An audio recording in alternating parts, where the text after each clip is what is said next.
Okay, so inevitably there's some bad stone chips on the hood or bonnet, whatever you want to call it, depending what part of the world you're in. This one was a bad one, and it must have been the baby that hit the windscreen at the same time. So unfortunately I have to take this one down to the metal, otherwise it would have a nice raised portion through the wrap.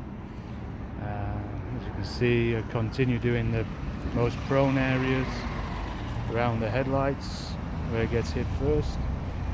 Same there, had to go down to the metal, otherwise I'd end up with a raised portion. And not too bad really, only a few little places. I wouldn't do this with a brand new car, obviously. One with a bit of road rash, you just have to put up with it under the wrap. But as the paint is old and the car is 2007, I'm not too worried about going over the top with the sanding. It's going to be covered in nice wrap very shortly. As you can see, now I've removed one of the stripes off the bonnet hood using my trusty heat gun for wrapping. This thing does wonders.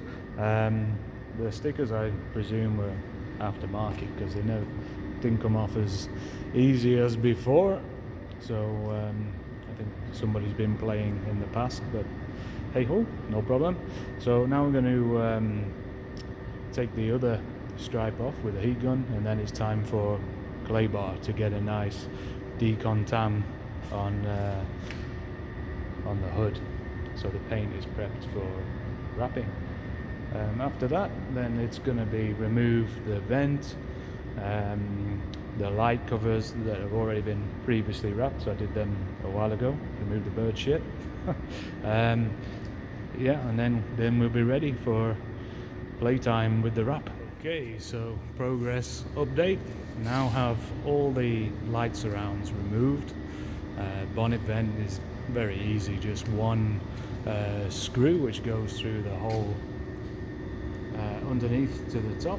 There's that one, and then the rest are poppers. Yeah, unfortunately 1, 2 broke, but I'm going to be fitting a carbon fiber scoop anyway, so not too worried about that. And the emblem taken off, just use a heat gun and pull off gently and it comes off, no problem. But the adhesive is always a bit of a nightmare, but with the heat gun again, does the job nicely. Just put it on, burn your fingers while you're trying to get it off, but yep, it's all good. The windscreen washers have to come out. They're very simple, just pretty much unplug and push out, that's it, no biggie. Now I need to do a nice clean, get rid of all the grime and crap from the sill there. Obviously I pulled the chrome off, it's very easy, just pulls up. Yep, good clean, and then time for claybar. You get, obviously all that needs to go, all the dirt, and we're ready. Okay, now basically what we're going to do now, cleaned off all the hood with alcohol. Alright, I've basically cleaned all the dirt off, even in the gutter there, right, because that's where your wrap is going to finish. So cleaned all there with alcohol, all around the edges, even where you're going to actually touch with the wrap. Okay, so on the outside it has to be clean, the lamps are all clean, inside the hood is clean, and yeah, that's it, ready for claybarring. Now when you're wrapping, obviously contamination is a big thing, so we don't want the vinyl to pick up any dirt underneath the vinyl, or you will see it like little bits of grit underneath. That's why you'll see I've put tape on the grills, which are a magnet for dirt. Okay, so when you lay the wrap on the bonnet for the first time, the static will attract all the dirt, and before you know it, when you come to lay down the piece of wrap, it's got dirt all underneath, which is no good, obviously. The customer will not be happy, so hence the tape to stop that happening. Now we'll keep going on to the claybar. This is it, looks like Play-Doh, and it comes with a lubricant. So basically you spray the lubricant on, and you just move the clay bar backwards and forwards in a small area, and you'll be able to feel it. As soon as it goes smooth, it slides across the paint easily. That's when it's free of contaminants. Okay, and you keep doing that all the way in small quarters, all the way down the car until you finish. And then it's one final douse down with alcohol to remove the lubricant, otherwise the vinyl won't stick.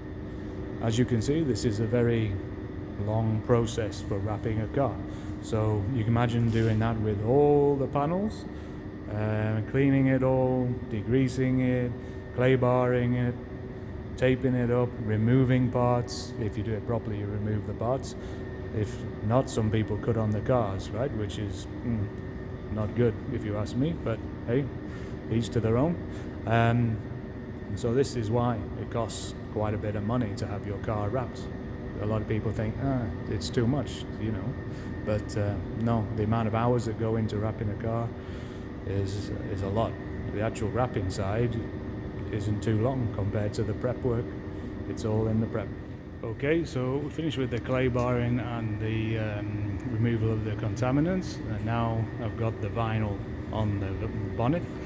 Did this on my own, which can be a pain in the ass, trying to get it the backing paper off and everything at the same time, as well as getting total coverage, right? But hey ho, we did it. So now we need to carry on with the squeegeeing. Now I just use a lubricant when I'm doing the squeegee, just because it glides over the material better and you don't get as much scratches on the actual material. So without further ado, I'm going to carry on and see the end result. Okay, so here we have it. We've wrapped the front hood, bonnet, whichever way you look at it. Pretty easy job, to be honest, just a bit time consuming because of the finishing off more than anything around the lights and underneath the bonnet itself. But it's not too bad. Obviously I need to do something with the scoop because I don't want it red, I want it black like the rest. So probably get a carbon fiber one to finish it off nicely. But as you can see, it's looking lovely. Nice, much better than the crappy paintwork.